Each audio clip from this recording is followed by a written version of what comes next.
Hello everyone.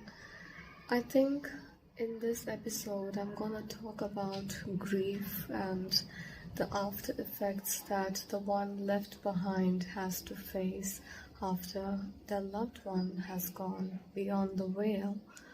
Although we know that they exist as spirits and that their consciousness or soul is still alive somewhere in another form, it is still very hard to come to terms with the fact that things are not as they were, and things can never go back to normal. Things can never be the way that they were. We cannot touch them, we cannot hug them, we cannot kiss them, we cannot hear their voices, we cannot have conversations with them. The thing is, sometimes they might come to us in dreams. Dream visitations are very common and very popular with deceased loved ones. But there are a lot of ways in which they tend to give us signals that they are close to us.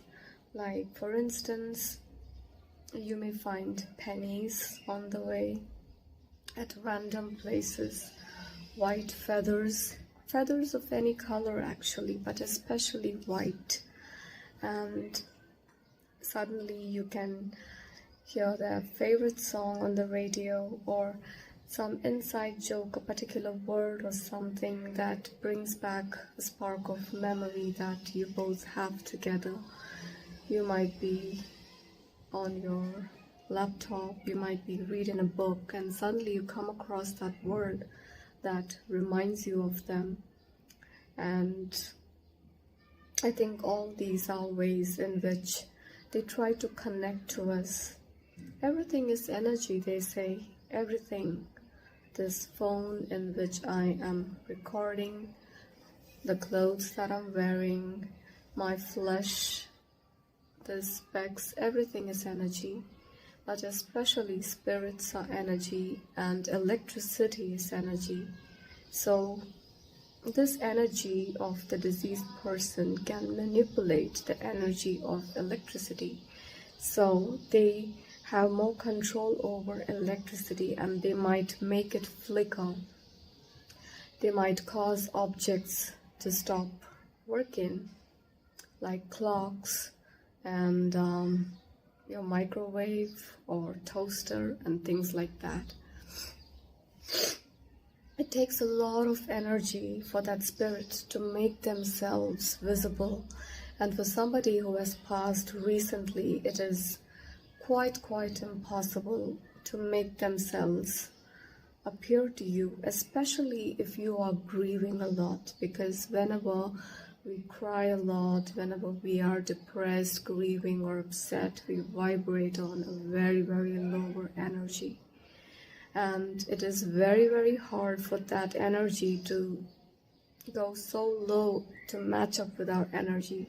So when we are joyful, when we meditate, when we laugh, when we do things that we love, automatically our energy levels spike up and we start vibrating on a very higher energy.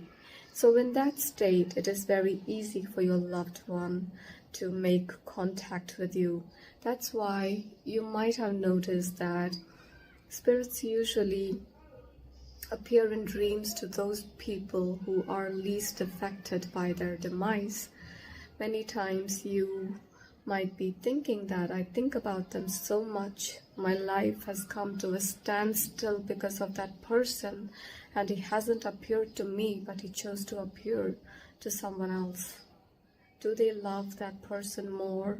Are they blind to my sorrow? No, it's because you are vibrating on a very low level, and even though they wish to make contact with you, it is not possible for them. They might also, I'm talking about somebody who has passed away and who has mastered the art of making themselves manifest through birds, animals, especially chipmunks and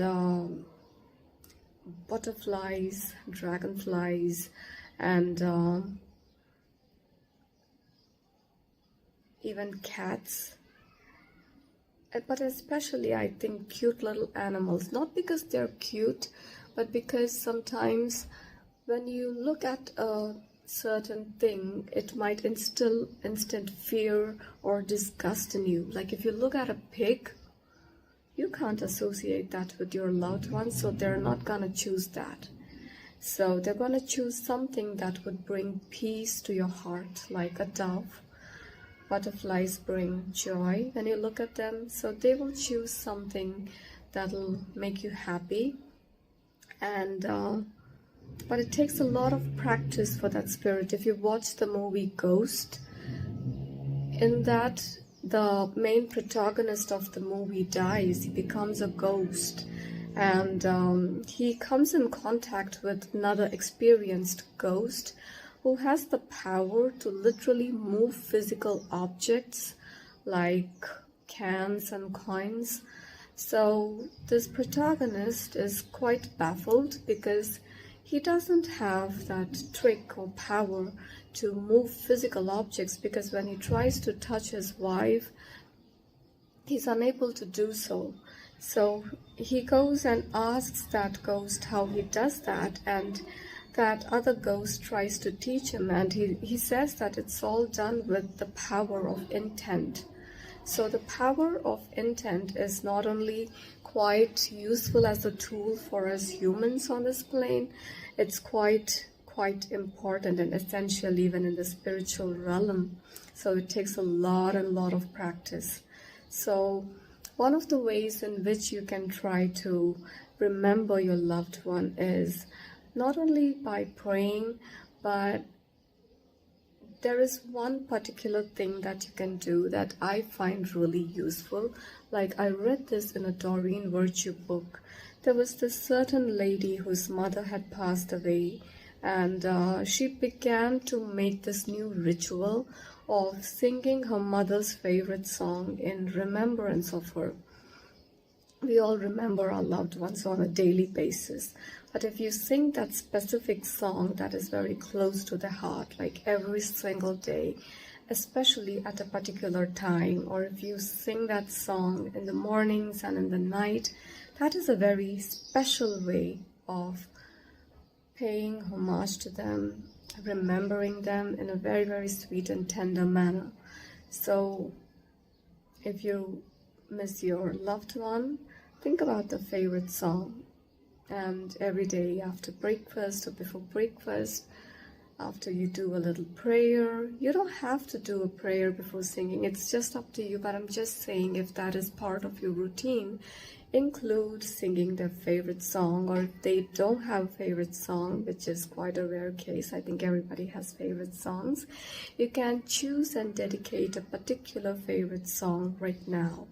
You can sing that every single day to them, and trust me, they're there listening to that and being happy that you are remembering them, and that you're not sulking or crying, but that you're doing something joyful.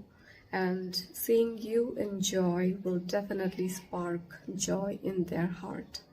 I hope you enjoyed this video, and I hope it brought you a little bit of comfort.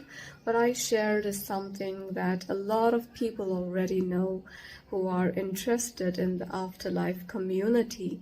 People who have lost their loved ones have obviously watched a lot of channel and have read lots of books regarding all these topics.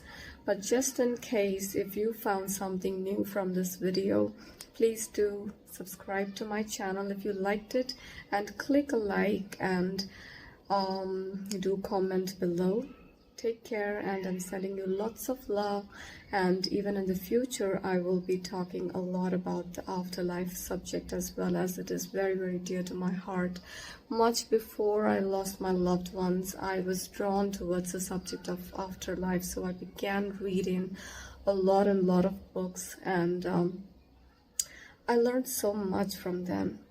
So may you get peace whoever you are, and just know that whoever you are missing right now hasn't forgotten you. He or she is still there around you, and they are just a thought away. And don't be in pain. I know remembering them brings, it stirs up the pain that may have gone into the surface in the sea of your heart. But just remember that this world that we live in right now is not permanent either. And one day we're all gonna get reunited again. Take care and bye bye.